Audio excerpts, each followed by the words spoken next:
My name is Lisa, and I'm the shop manager here at the Silk Mill.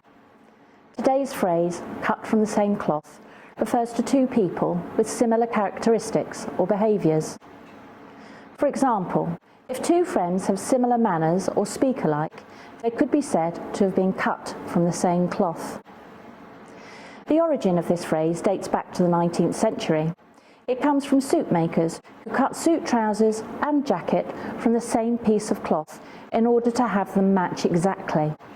When fabric was woven and dyed by hand, this was of great importance, as there would be a risk of variation in weave or colour if the cloth was not from the same batch. It would be frowned upon to wear a mismatched suit. Therefore, we can see how this phrase has developed into an idiom which stresses the similarity between two people.